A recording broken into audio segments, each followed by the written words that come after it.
Yoho, apa kabar nakama semuanya? Akhirnya kita sampai di titik bagian 4/4 dari review One Piece chapter 1023. Ya, jika tidak dipisah-pisah seperti ini, nakama bisa bayangkan bagaimana nasib kami dalam mengedit videonya. Mungkin jika di total bisa lebih dari 50 menit videonya. Hoho, tapi ini menyenangkan bisa menulis sebuah ulasan sepanjang dan seberat ini. Sebelumnya kita membicarakan soal Sanji, Zoro, dan Momonosuke. Dan sekarang kami ingin membicarakan tentang teknologi After Arc Wano Kuni. Sehingga, tanpa basa-basi lagi, langsung saja mari kita mulai. Kerennya manga One Piece adalah manga ini tidak hanya berfokus pada satu kekuatan. Ada kekuatan yang hebat karena kemampuan fisik, ada kekuatan yang berasal dari haki, berasal dari buah setan, berasal dari senjata, dan terutama teknologi. Dalam beberapa manga, kekuatan yang berasal dari teknologi dianggap sebelah mata. Namun dalam cerita ini, kekuatan yang berdasarkan teknologi tidak bisa dianggap remeh. Maksud kami hanya segelintir orang saja yang protes mengenai kekuatan hebat yang berasal dari buah setan, para cyborg, batu laut, para pasifista, dan lain sebagainya. Yang mana beberapa orang menganggap bahwa buah setan adalah bentuk teknologi tertinggi yang dibuat di masa lalu. Bahkan di zaman sekarang, para ilmuwan masih mencoba untuk membuat buah setan buatan agar sama persis seperti aslinya. Para ilmuwan ini baru bisa membuat buah setan buatan dari buah setan Zoan.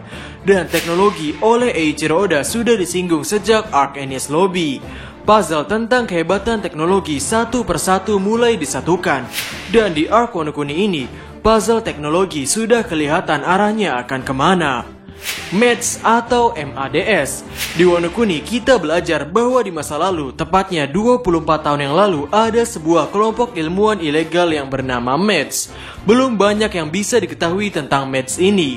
MADS terdiri dari tim ilmuwan ahli yang berniat mempelajari dan mengembangkan senjata untuk tujuan yang tidak diketahui. Salah satu penemuan mereka yang paling menonjol adalah lineage factor atau faktor genetik, atau bisa juga disebut dengan faktor keturunan.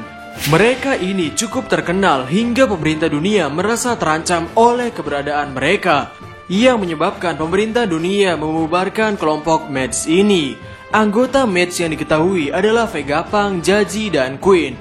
Vegapunk semenjak pembubaran MADS itu ditarik oleh pemerintah dunia dan menjadi seorang ilmuwan yang mengembangkan senjata demi pemerintah dunia. Saat ini Vegapunk adalah orang yang memimpin Marine SSG atau Marine Special Science Group. Jaji saat ini menjadi seorang raja dari kerajaan Germa. Ia terus mengembangkan teknologinya terutama dalam bidang faktor genetik. Kemudian Queen, ia memodifikasi mode Zoanya, mampu menciptakan virus zombie dan menjadi salah satu petinggi bajak laut Kaido. Ya, lulusan MADS ini bisa dibilang sangat-sangat hebat. Dan merupakan hal yang cukup menakjubkan untuk mengetahui bahwa ketiga orang ini pernah bekerja dalam satu meja. Hal yang belum disebutkan, meski kita sudah mengetahui banyak soal Germa 66, kita sampai sekarang masih belum mengetahui tentang sejarah Germa sekitar 300 tahun yang lalu. Kemudian arti 66 hari yang disebutkan oleh Jaji. Dan kenapa Sora yakni Ibu Sanji memiliki nama yang sama dalam sebuah komik dan menjadi protagonis utama dalam komik tersebut. Belum lagi tentang hasil kreasi SSG yang bisa dibilang setara atau menyaingi sistem Shichibukai. Jika ini benar, mungkin ini akan menjadi sesuatu yang sangat gila. Karena dengan teknologi yang ada, tentunya pemerintah dunia atau angkatan laut memiliki kesempatan untuk menciptakan sebuah armada buatan dengan skala massal. Pasifista yang tiruan dari Bartolomeo Kuma saja yang diberi kekuatan Pika Pikanomi milik Kizaru ini menjadi senjata yang cukup menakutkan. Bajak laut seukuran Shirohige begitu kerepotan ketika senjata pasifista mulai diturunkan di medan perang. Tapi cukup dibuktikan bahwa pasifista ini masih belum terlalu kuat untuk menandingi kemampuan para Shichibukai. Setelah Arc Wano Kuni berakhir, mungkin kita akan melihat produk akhir dari faktor genetik.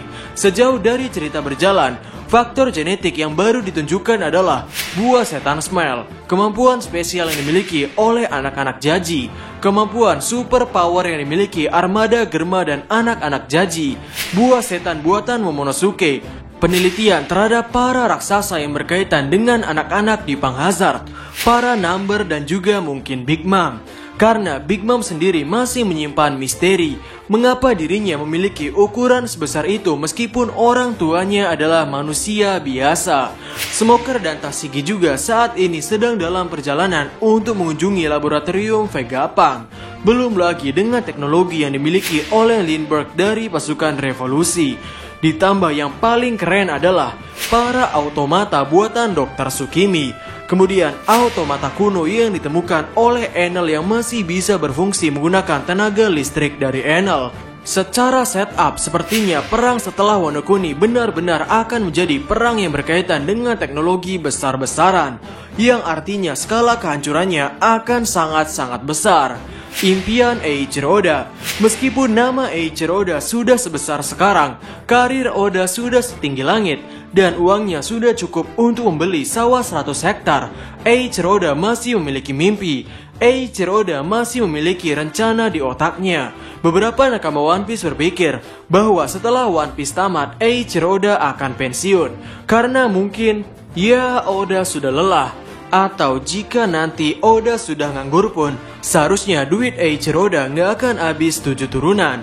Namun dikatakan dalam sebuah interview antara Eiichiro Oda dengan Usuta, setelah One Piece tamat, Eiichiro Oda akan membuat sebuah manga bertemakan mecha atau cyborg. Dan ini adalah salah satu gambar Eiichiro Oda dalam membuat cyborg.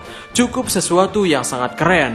Sehingga kami pikir, manga One Piece adalah manga yang bertemakan bajak laut. Eiichiro Oda tidak akan bisa terlalu menonjolkan teknologi yang ada di dalamnya.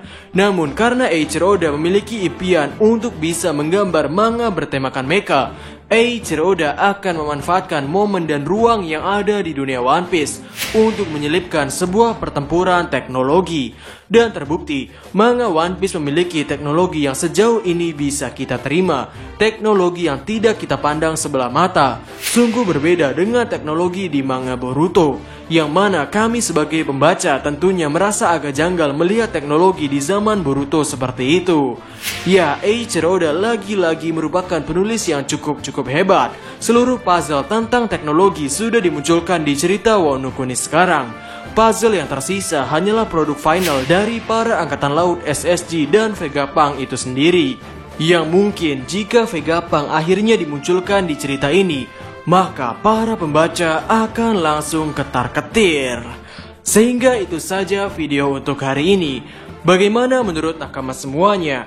Berikan komentar kalian atau berikan koreksi kalian semua atas teori kami tersebut di kolom komentar di bawah. Jadi, kami Diskusope dan terima kasih banyak.